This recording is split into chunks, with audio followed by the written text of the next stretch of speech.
Praise the lord. ಕರ್ತನ ಪರಿಶುದ್ಧವಾದ ನಾಮಕ್ಕೆ ಸ್ತೋತ್ರ. ಪ್ರಿಯರೇ, ಹೇಗಿದ್ದೀರಾ? ದೇವರು ನಿಮ್ಮ ದಿನ, ನಿಮ್ಮ ಅನುದಿನ ಆಹಾರ, ನಿಮ್ಮ ಕುಟುಂಬಕ್ಕೆ ಸಮಾಧಾನ, ನೀವು ಹೋಗೋ ಬರುವಾಗ ದೇವರು ನಿಮ್ಮ ಸಂಗಡ, ನಿಮ್ಮ ಜೊತೆ ಇದ್ದು ನಿಮಗೆ ಆಶ್ರಯವಾಗಿ ದೇವರು ಕಾಪಾಡುತ್ತಾನೆ. ಹಾಲೆಲೂಯ. ನಿಮ್ಮನ್ನು ಕಾಪಾಡುವ ದೇವರು ನಿಮ್ಮ ಸಂಗಡ, ನಿಮ್ಮ ಜೊತೆಯಲ್ಲಿ ಮಾತಾಡುತ್ತಾರೆ. ಆಮೇಲೆ ಹಾಲೆಲೂಯ. ಕೀರ್ತನೆ ಭಾಗ 146ನೇ ಅಧ್ಯಾಯದಲ್ಲಿ 1ನೇ ವಚನದಲ್ಲಿ ಹೀಗೆ ಬರೆಯಲ್ಪಟ್ಟಿದೆ: ಯೆಹೋವನಿಗೆ ಸ್ತೋತ್ರ, ನನ್ನ ಮನವೇ ಯೆಹೋವನನ್ನು ಸ್ತುತಿಸು, ಪ್ರಾಣ ಇರೋವರೆಗೂ ಯೆಹೋವನನ್ನೇ ಸ್ತುತಿಸು. ಹಾಲೆಲೂಯ. ಕೊಂಡಾಡುವೆನು, ಸ್ತುತಿಸುವೆನು ಎಂಬುದಾಗಿ ದಾವೀದನು ದೇವರಲ್ಲಿ ಆನಂದ ಪಡ್ತಾ ಇದ್ದಾರೆ. ಅದಕ್ಕಾಗಿ ಯೆಹೋವನನ್ನು ಆಶ್ರಯಿಸಿಕೊಂಡವನು ಧನ್ಯನು. ಈ ರೀತಿಯಾಗಿ ದೇವರನ್ನು ನನ್ನ ಮನವೇ ಯೆಹೋವನನ್ನು ಸ್ತುತಿಸು ಅಂದರೆ ನಮ್ಮ ಮನವನ್ನು, ನಮ್ಮ ಪ್ರಾಣವನ್ನು ತಟ್ಟಿ ಹೇಳಬೇಕು. ಕರ್ತನು ಮಾಡಿದ ಉಪಕಾರಗಳನ್ನು ಮರೆಯಬೇಡ, ಅದು ನೆನೆಸುತ್ತಾ ಇರು, ಸ್ತೋತ್ರ ಮಾಡುತ್ತಾ ಇರು.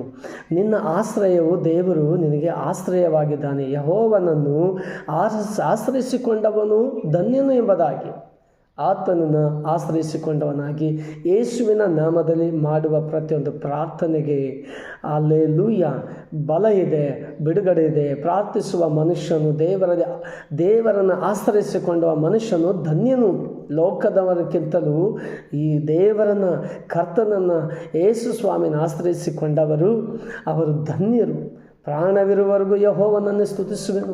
ನಿನ್ನ ಪ್ರಾಣ ಭೂಮಿ ಮೇಲೆ ಬದುಕುವ ದಿನವೆಲ್ಲ, ನೀನು ದುಡಿಯುವ ದಿನವೆಲ್ಲ, ನೀನು ಸಂಸಾರ, ನಿನ್ನ ಕುಟುಂಬದಲ್ಲಿ ಜೊತೆಯಲ್ಲಿ ಇರುವ ಕಾಲವೆಲ್ಲ ನೀನು ಧನ್ಯನಾಗಿರುತ್ತಿ. ಹಾಲೆಲೂಯ. ನಿನ್ನ ಪ್ರಾಣ ಇರುವವರೆಗೂ ಯೆಹೋವನನ್ನು ಸ್ತುತಿಸು. ಬಿಡಬೇಡ, ಪ್ರಾರ್ಥನೆ ಬಿಡಬೇಡ, ನಂಬಿಕೆ ಬಿಡಬೇಡ, ಆತನ ಸ್ತುತಿಸುವುದನ್ನು ಬಿಡಬೇಡ. ದೇವರ ಪಾದ ಹಿಡಿದು ಸಂಜೆ, ಬೆಳಗ್ಗೆ, ಮಧ್ಯಾಹ್ನ ಆತನನ್ನು ಧ್ಯಾನಿಸುವವರು. ಹಾಲೆಲೂಯ. ಅದಕ್ಕಾಗಿ ಆತನ ಬಳಿಯಲ್ಲಿ ಆಶೀರ್ವಾದ ಇದೆ, ಬಿಡುಗಡೆ ಇದೆ, ಅದ್ಭುತ ಇದೆ. ನಡೆಸುವ ದೇವರು, ನಡೆಸುವ ಹಸ್ತ ಕರ್ತನ ಹಸ್ತ. ಯೆಹೋವನನ್ನು ಆಶ್ರಯ ಮಾಡಿಕೊಳ್ಳಿರಿ. ಯೇಸು ಸ್ವಾಮಿಯನ್ನು ಆಶ್ರಯ ಮಾಡಿಕೊಂಡು ದುಡೀರಿ. ದೇವರು ನಿಮ್ಮ ಕೈ ಕೆಲಸಗಳನ್ನು ಅಭಿವೃದ್ಧಿಪಡಿಸಲಿ. ಹಾಲೆಲೂಯ. ಪ್ರಾಣ ಇರುವವರೆಗೂ ಯೆಹೋವನನ್ನು ಸ್ತುತಿಸುವೆನು. ನಿನ್ನ ಪ್ರಾಣ ಭೂಮಿ ಮೇಲೆ ನೀನು 60 ವರ್ಷ, 70 ವರ್ಷ, 80 ವರ್ಷ, 100 ವರ್ಷ ಬದುಕುತ್ತೀಯ. ಆ ದಿನವೆಲ್ಲ ನಿನ್ನ ದೇವರಾದ ಯೆಹೋವನನ್ನು ಸ್ತುತಿಸು, ಪ್ರಾರ್ಥಿಸು. ನೀನು ಧನ್ಯನಾಗಿರುತ್ತಿ. ನೀನು ದೇವರ ಆಶ್ರಯ ಹೊಂದಿಕೊಳ್ಳುತ್ತಿ, ನೀನು ಆಶೀರ್ವಾದ ಹೊಂದಿಕೊಳ್ಳುತ್ತಿ, ಬಲ ಹೊಂದಿಕೊಳ್ಳುತ್ತಿ, ಬಿಡುಗಡೆ ಹೊಂದಿಕೊಳ್ಳುತ್ತಿ. ದೇವರ ಸಮಾಧಾನ ನಿನಗುಂಟು, ನಿತ್ಯ ಜೀವ ನಿನಗುಂಟು, ಆಶೀರ್ವಾದ ನಿನಗುಂಟು, ಕೃಪೆ ನಿನಗುಂಟು, ರಕ್ಷಣೆ ಉಂಟು.